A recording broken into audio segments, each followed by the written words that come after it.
Good morning, boys and girls. We are back to a normal week, and today we are going to be reading Chapter 4 in your Earliest Americans Reader for history class. So we have heard about kind of how the earliest Americans got to North and South America to begin with, and you watched Mrs. Campbell's video on the Inuit Native Americans who lived in Canada and these northern parts of North America, and we're getting further south into the United States today with some specific groups. So I'm going to present my screen. This book is also available on Bright Thinker in the history folder for earliest Americans. So anytime you want to take a look at that, it is available to you. And we're also going to take a look at that interactive website again, which once again covers all of the different eras of different Native American tribes throughout North and South America. So let's take a look at Chapter 4.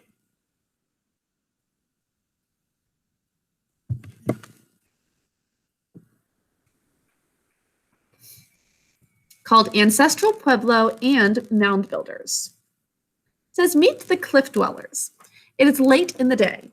A young boy stands and watches the world around him. He's waiting for his father to return from a hunting and trading trip. The boy will be glad to see him. Just a moment. I realized I've been doing some work over here at my desk today, but I need to be in front of the map since we'll be referring to that. Oh, actually, you know what? I'll just present my screen over because it's going to be easiest to be very specific to the United States today, not the world as a whole. Okay, now, as the boy watches, he hears the rhythmic sound of his sister grinding corn for the evening meal. He hears his other sisters making baskets and decorating clay pots. His youngest sister sings with a clear, sweet voice that echoes through the canyon below. Maybe their father will hear her and hurry home. Down at the creek, his mother fills the water jars. His little brother is there too, playing in the still water. The boy knows that in years when it rains a lot, the creek swirls and splashes over the flat stones. Also in wet years, we'll get back to that in just a moment, the winter brings snow to the high country where they live. Then the corn grows tall and the squash grows thick. The rooms where the food is stored are filled with jars of beans and baskets of corn. And so that's a little hint of what it was like for them. Remember that we heard about hunter-gatherers who did not settle in one place. They were constantly moving from place to place. We're starting to hear about more people like the Inuits that were able to settle in a specific place, and these people are farming, and they've got all of these things that they're saving up. We'll find out about that a little more in Farmer Boy, kind of the process of storing up for the winter, or actually for each season, like really just preserving the things that you have. I'm excited to do that. We'll start Farmer Boy next week. So here is a picture of the cliff dwellings that were like little small towns that they lived in, kind of like apartment buildings. They have the ladder there, and they've got all of these buildings just in the cliff itself. Can you already think of some reasons why it might be good for people long ago to have their houses built into cliffs? This connects actually to Princess and the Goblin. Do you guys remember last week in our reading, Curdy's house is built against a big rock. And how did that protect the house? That's right, when there was that huge tempest, that huge storm, the water went on either side of the house and went around it because that rock was natural protection for it. And this could be natural protection for the Native Americans there. Okay, and as you can see here, it says during the wet years, corn was plentiful and needed lots of water. So that was really good for the Native American tribes that were having lots of corn. But they also had beans and what did it also say? I guess that was all. They talked about beans and corn so far. But some years, the winter snows and summer rains don't come. In those years, his parents worry whether there will be enough food for their village. This is something that comes up in Farmer Boy too. What happens when the weather isn't good? Well, if you're a farmer, a lot of your life really changes, and it can be really troubling and make you very stressed if it means that your crops aren't going to grow properly. Now, when it's dry, his father worries he won't find many animals when he goes hunting. In the dry years, the animals move off to places with more water to drink and more plants to eat. That makes sense. They have to go to a habitat that's going to work better for them. If they're in an area that's too dry, they're going to leave. So not only are the plants not going to work out, are not going to grow, but they don't have animals possibly during those dry times. Now, the boy's grandmother is the oldest person in the village. She says that there have always been wet summers and winters with lots of snow, and also winters and summers when it's dry. But now she says that there seem to be more dry years than ever before. What's happening? The people don't know, but they are worried. Now, smoke from the evening fire curls through the upper rooms. The sky darkens. The boy knows now that his father will not return tonight.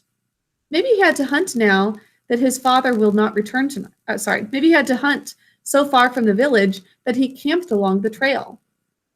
Maybe he's found a place where the land is rich and the water is clear, where the people can build a new home. The boy will have to wait for news. He climbs down a ladder to join his grandmother, mother, sisters, and little brother. The young boy in this story lived 1,000 years ago. And this is a fictional story, but based off of real types of events that people would be in. His people were the ancestors of the Pueblo groups that today live in an area called the Four Corners. This is where the present-day states of Arizona, New Mexico, Utah, and Colorado meet. Hold this up for you.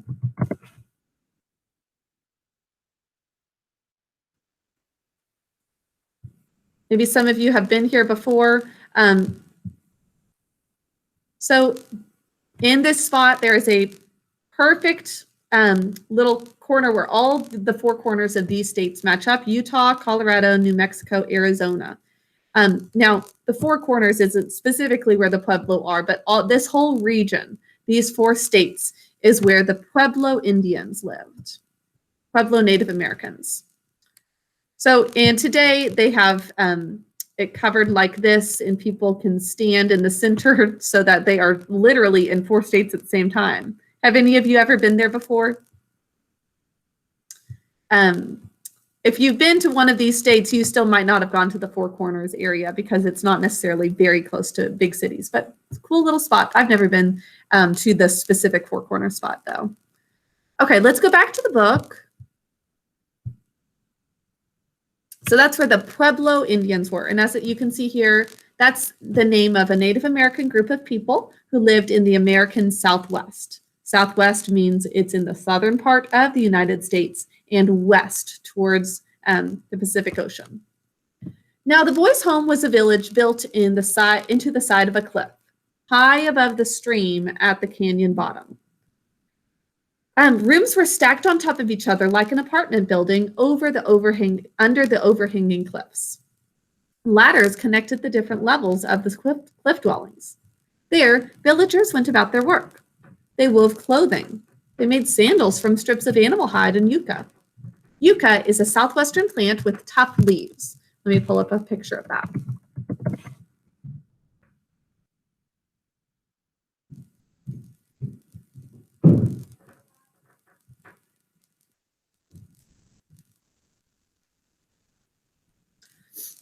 So this is how they made some of their clothes, from animal hides, the skin and fur of animals, but also this yucca plant, okay, which is very tough. The villagers also made jars, bowls, and pitchers out of clay. They cooked squash, corn, and beans over open fires.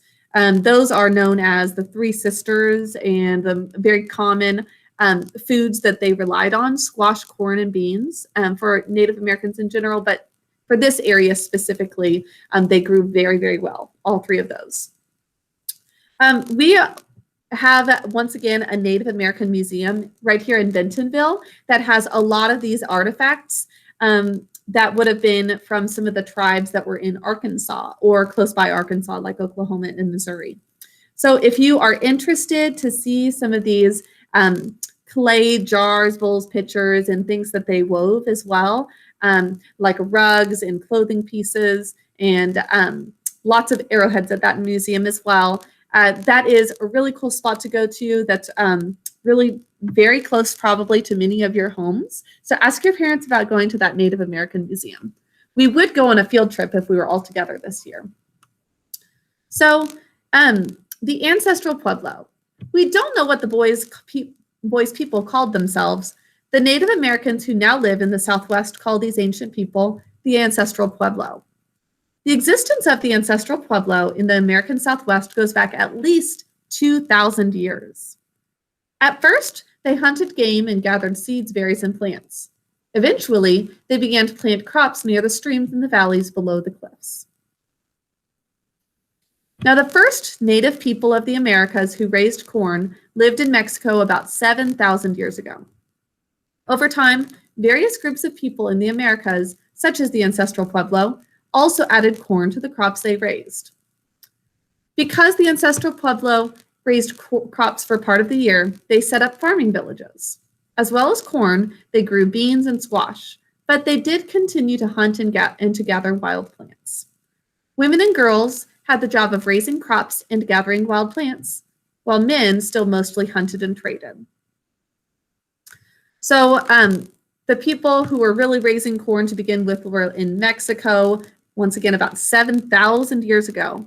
But over time, there were people in the United States, what's now the United States, in these regions like New Mexico, Arizona, Colorado, Utah today.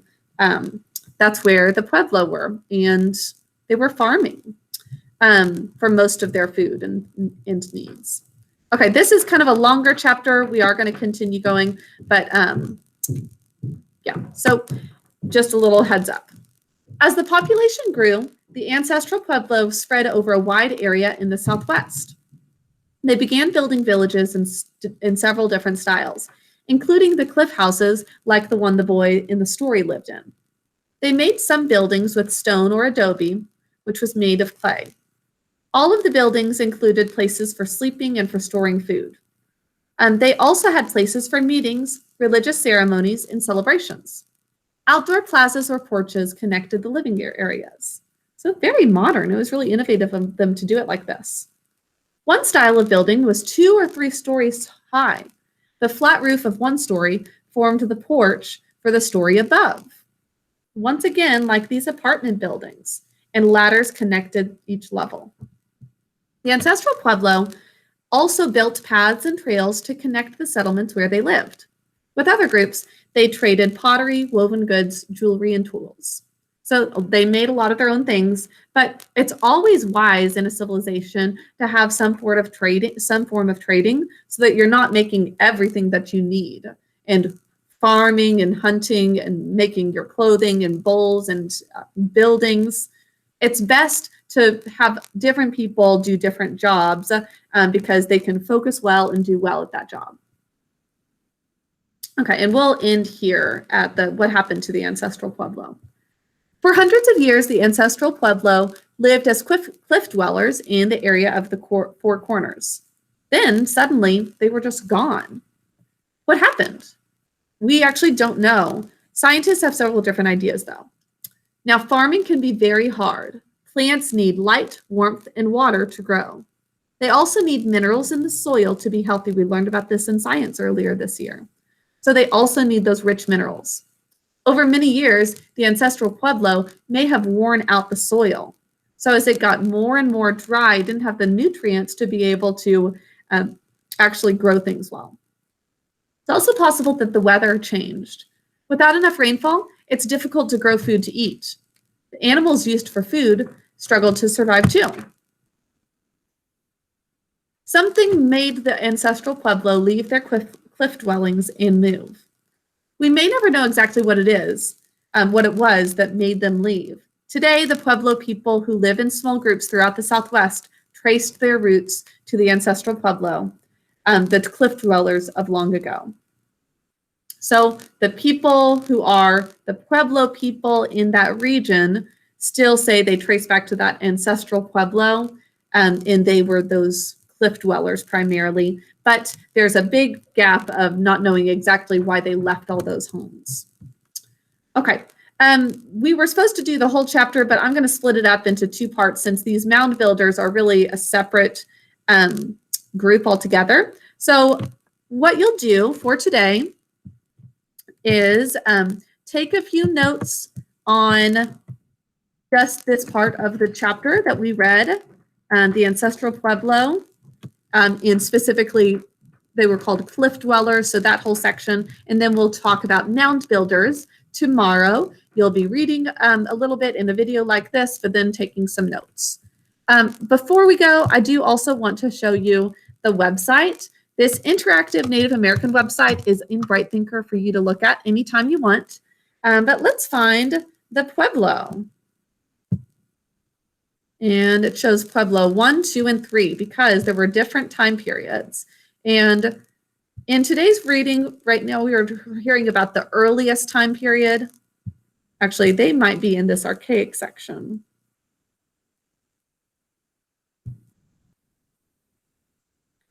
Yeah, there's a little bit about them in this archaic section, which archaic means especially old.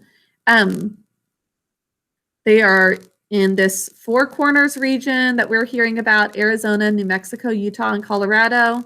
There's the Rocky Mountains, Rio Grande. The Mesa Verde archaic people is a different group, but or a different name, but I think it includes the same group. And shows the animals that they would hunt. Here's the yucca that we were talking about. They planted domesticated corn and squash, right? And it dates back about, from 1000 to 2000 BC. So as many as 4,000 years ago is what this is talking about. And let's see these houses. So this is different than the cliff dwellers that we were hearing about. So this is one type of teepee that was used at that time, though. And the basket makers, Pueblo 1. Okay, so here is really more of the cliff dwellers, though. So when we get to Pueblo 1 period. It says during the Pueblo 1 period, the population of the Mesa Verde region grew. That's the Four Corners region. As it grew, people began building larger settlements. Some settlements consisted of farmsteads where a few families lived side by side. These are the cliff dwellers. Having a hard time saying that each time. Other settlements consisted of large villages where many people lived close together. At the end of this period, most people left the Mesa Verde region. We're not sure why. Once again, archaeologists think the climate got too hot and dry, possibly, for them to grow enough corn. To find out where they went, let's see the map. Okay, so they went from that Mesa Verde region. It looks like they're going further south and east. So yeah, there was a drought. In their oral history, so they told these stories, we don't have it written down, but they told these stories that their ancestors moved further south. That's what it seems to have happened. Into this area called Chaco Canyon in New Mexico. Okay, so here's the food. Corn, bean, and squash are some of the most common foods that they ate. Deer, elk, sheep, and rabbit are the animals they would have hunted. And here are the houses, the cliff dweller houses. So these are not in the cliffs, but really similar. Yeah,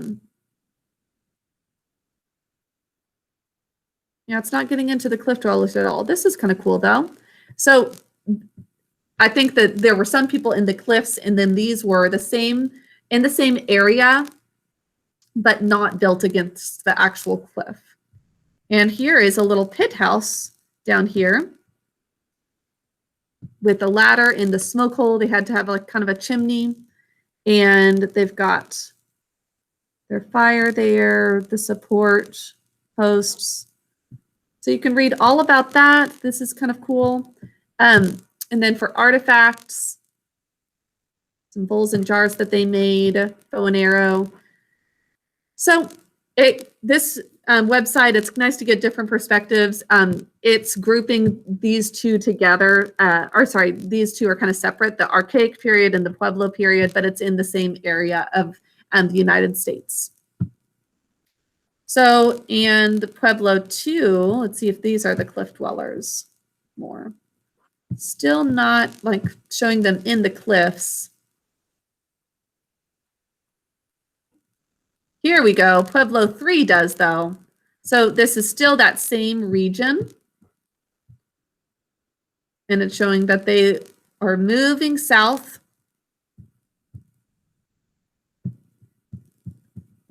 And here are some cool pictures of, and these are photographs that are current of the cliff dweller homes.